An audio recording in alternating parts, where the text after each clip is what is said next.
Hai sana-sana, selamat datang di Rumah AZ, Rumah Belajar Alia dan Zekia. Oke. Jadi ini adalah podcast pertama kita ya. Kita merupakan tugas dari mata kuliah psikologi pendidikan yang diampu oleh Ibu Sami. Ya, betul. Nah, kenapa sih dinamakan podcast Rumbel atau Rumah Belajar? Karena di podcast ini kita akan membahas seputar tentang pendidikan dan pembelajaran. Pada sore kali ini kita akan kedatangan dua narasumber yang sangat hebat sekali. Ya, kita akan membahas mengenai pembelajaran humanistik tentunya teman-teman.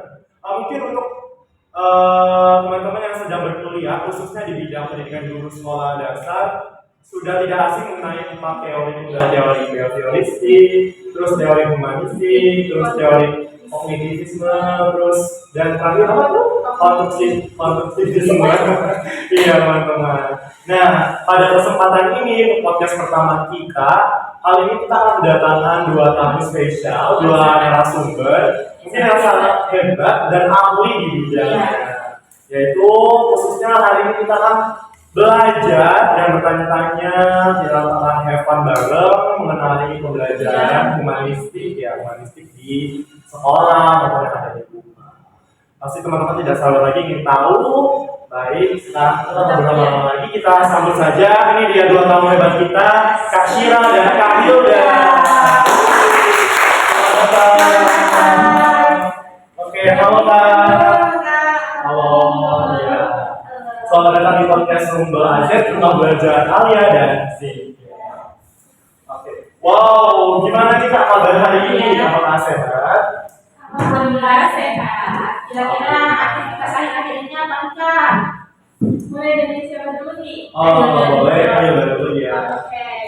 Kesibukan aku akhir-akhir ini sibuk dengan tugas-tugas kuliah. Apalagi kita mau UAS ya, pasti kerjaan itu. Kita kesibukan dengan penghadapan semester 4. Wah, berarti sangat sibuk sekali ya Pak. Tentu saja sih untuk mahasiswa semester 4 apalagi ini sudah mau masuk ke masa-masa UAS ya atau ujian akhir teman-teman ya. Kalau untuk Kak Syira sendiri kesibukannya apa? Apakah sama dengan Kak Hilda seperti itu? Iya, sama sih karena mau UAS jadi kita proyek-proyek itu banyak. Kalau boleh tahu proyeknya seperti apa sih Kak? Apakah susah gitu ya? Wah, seru. Nah, bagaimana Kak proyek-proyeknya? Iya. Bikin modul sih, sambil teaching. Karena semester 4 ya, itu. Sama juga Kak. Hai. Oke, langsung aja ya Kak ya. Teman-teman tahu apa sih pembelajaran humanistik manusia ya. Oke, jadi teori pembelajaran humanistik ini bertujuan itu untuk memanusiakan manusia. Jadi peserta didik dalam lingkungan sekolah ini, peserta didik itu dituntut untuk bertanggung jawab sepenuhnya terhadap diri mereka sendiri. Nah, dan juga peserta didik memperoleh keterampilan berpikir. Jadi, keterampilan berpikirnya ini bisa keterampilan berpikir kritis dan juga kreatif. Nah, jadi melalui pembelajaran ini untuk mendapatkan keterampilan berpikir yang kritis dan juga kreatif. Di sini peserta didik mendapatkan itu melalui pembelajaran yang bermakna. Baik, berarti wah ini artinya cukup kompleks ya Ayah ya. Artinya tadi pada intinya bahwa pembelajaran humanistik ini pembelajaran yang memanusiakan manusia. Ya, berarti ya seperti kita tahu bahwa pembelajaran ini pembelajaran yang bermakna seperti itu agar siswanya dapat berpikir kritis, inovatif. Baik. Berarti pembelajaran humanistik ini sangat penting ya teman-teman, apalagi diterapkan di sekolah. Selanjutnya untuk berbicara tentang pembelajaran humanistik ini itu mungkin ada nggak sih tokoh yang tokoh-tokoh dalam humanistik itu supaya teman-teman tahu siapa. kalau ada pengertiannya kan pasti kayak ada tokoh-tokoh yang untuk meneliti itu kan. Biasanya kan kalau teori belajar itu pasti ada tokohnya. Iya, yang menciptakan teori-teori tersebut. Bagaimana sih? Siapa nih? Betul sekali. Ini teori belajar humanistik itu tokoh-tokohnya itu ada 4 ya teman-teman ya. Boleh dong sebutin siapa aja nih tokoh-tokohnya? Yang pertama itu ada Abraham Maslow, yang kedua Carl R. Rogers, yang ketiga Arthur Ronks, dan yang terakhir adalah Paul Hani dan Oke, namanya cukup berikut ya, berikut kita mengenai ya itulah tadi ya tokoh-tokohnya. Oke. 4 tokoh ya kan.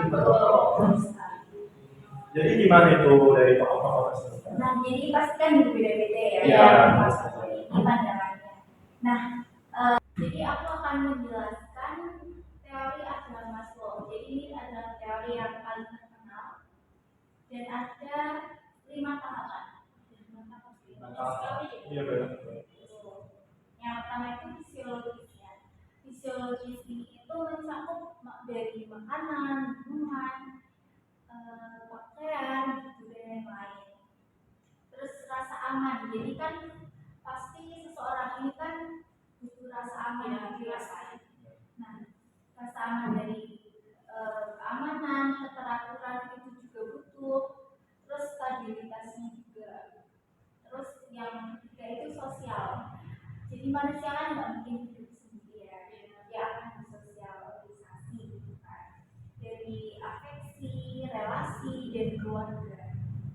Terus yang keempat itu penghargaan. Nah, penghargaan ini ada dari pencapaian, status juga, tanggung jawab, dan reputasi juga. Nah, terus yang terakhir itu adalah aktualisasi diri. Jadi aktualisasi diri itu adalah pengembangan diri untuk menemukan jati diri kita dan pemenuhan ideologi. Oke. Banyak juga ternyata dari tahapan ini tadi yang mendukung teori dari Abraham. Kemudian selanjutnya dalam pembelajaran humanistik sendiri kan pasti ada metode-metodenya supaya kita tahu bagaimana menjalankan teori tersebut di dalam aplikasi pembelajaran seperti itu. Ya, metode itu seperti apa ya? Ada udah boleh. Pembelajaran humanistik ini ada mencakup 4 ya. Oke, yang pertama. Yang pertama ada humanistic of the classroom. Oke, humanistic of the classroom. Dan terus yang kedua ada active learning. Oke, active learning. Terus yang ketiga ada quantum learning. Quantum learning. Learning. Oke, cukup susah tadi ya mengiyakan bahasanya Inggris sekali itu ya, berarti kayaknya pas internasional banget ya. Oke, untuk yang pertama tadi ada ini ya, humanism of the classroom. Itu kira-kira seperti apa sih? Dari humanism itu kan artinya manusia ya, manusia terus di classroom. Itu gimana itu Pak? Oke, baik. Di model yang pertama ini yaitu tentang kesadaran diri. Terus penerimaan akan sifat dinamis dari pertumbuhan dan perubahan di masa depan. Baik.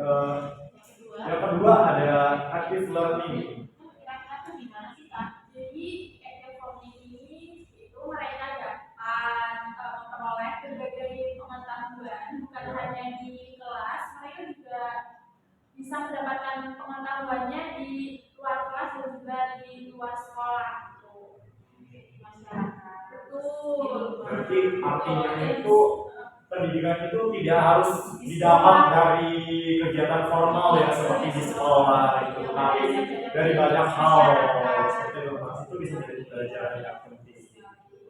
Kemudian yang ketiga ada yang namanya quantum learning ya.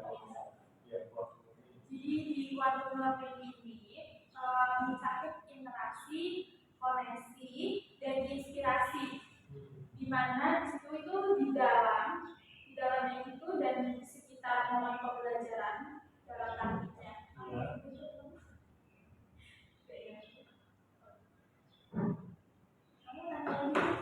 Oke, kemudian yang ketiga ada yang namanya apa ya tadi? Quantum learning. Ya, quantum learning. Bagus ya. Jadi di quantum learning ini itu cara untuk mengubah berbagai elemen. Di berbagai elemen ini, berbagai elemen ini termasuk elemen interaksi, koneksi, dan juga inspirasi yang ada di dalam dan di sekitar momen pembelajaran dalam praktiknya. Terus yang terakhir itu ada kira-kira gimana ya? Tadi cukup ribet ya bacanya. Excellent learning.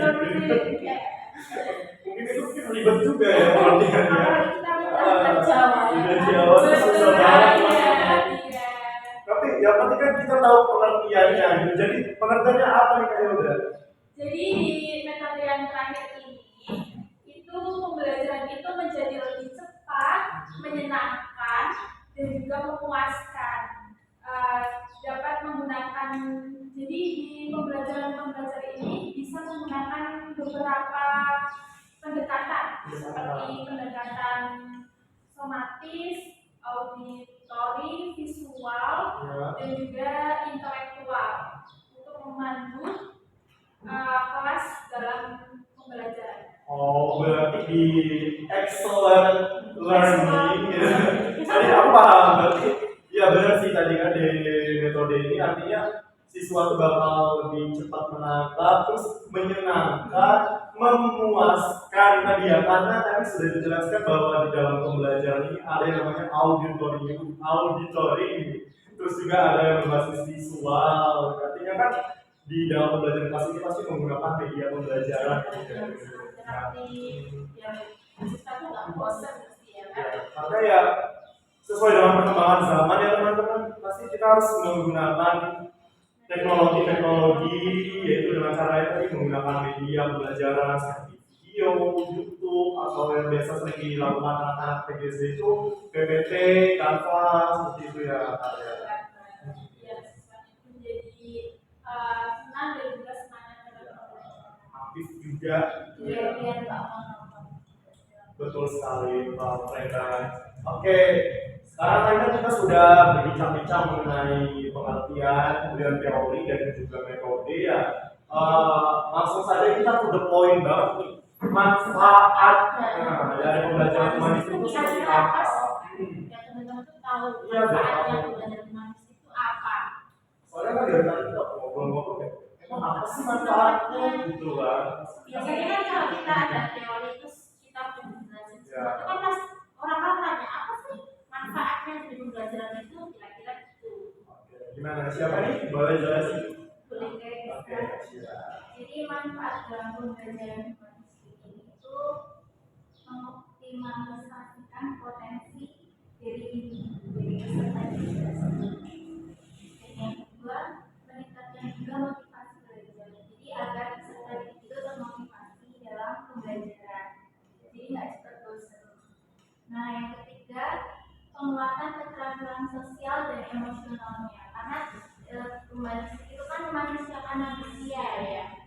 Jadi meningkatkan keterampilan sosial dan emosional itu sangat penting. Terus yang keempat, mendorong kemandirian. Yang kelima, menghargai pengalaman hidup dari orang lain juga. Terus yang terakhir itu menumbuhkan kreativitas dari peserta.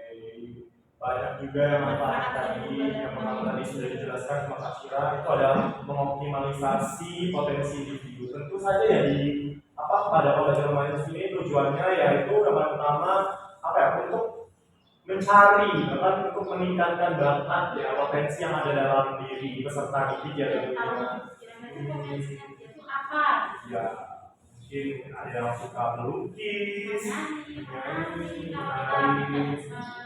Karena kita nggak tahu ya, atau kan beda-beda. ada yang suka IPA, matematika, agama mungkin ya.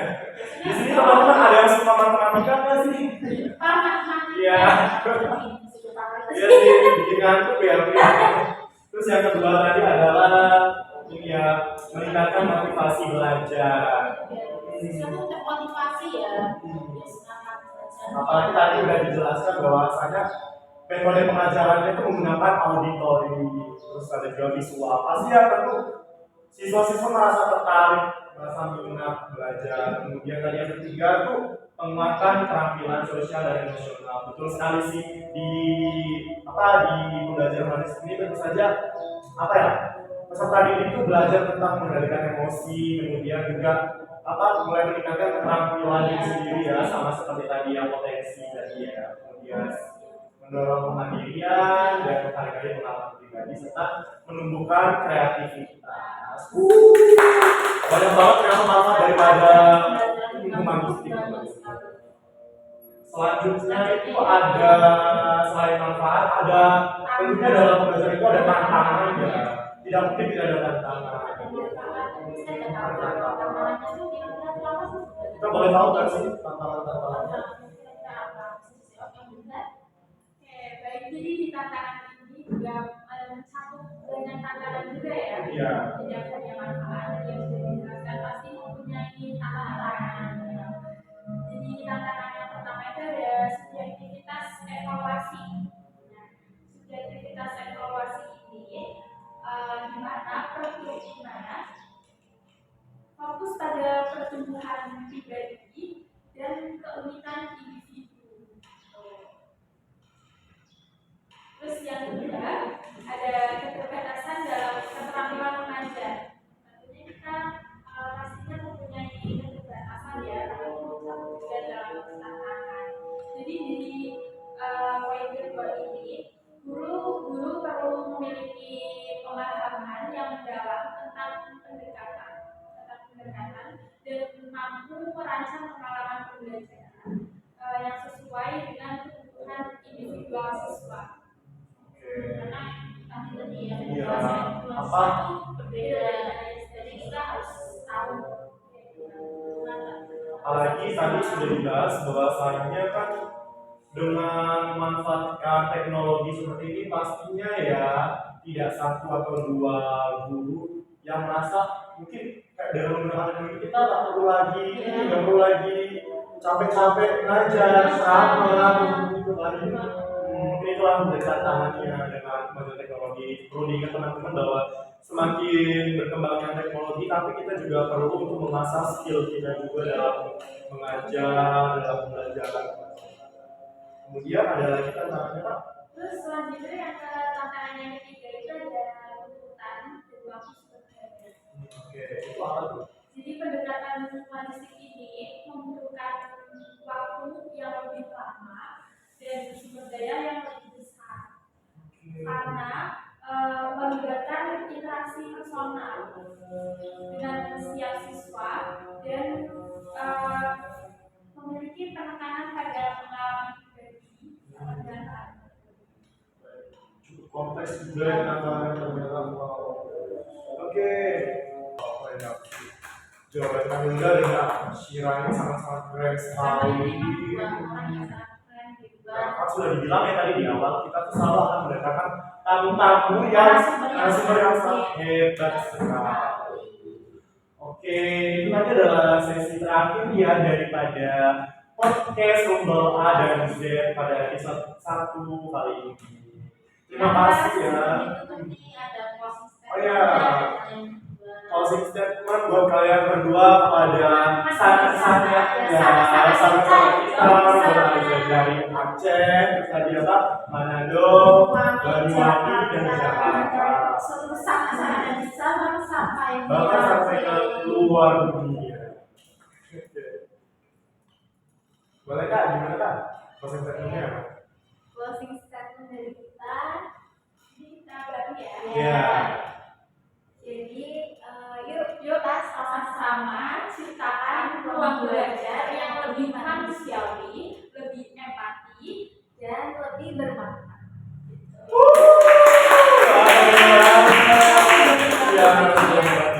Wah, terima kasih kepada Pak Syira dan Kak Neda menyempatkan waktunya buat datang ke podcast hari ini. Iya. Semoga apa yang telah dijelaskan tadi dapat bermanfaat ya buat teman-teman teman-teman yang ada di rumah maupun dimanapun kalian berada. Sekian untuk episode kali ini. Terima kasih telah menonton. Jangan lupa like and subscribe dan juga jangan lupa komen. Oke. Terima kasih. See you sama-sama.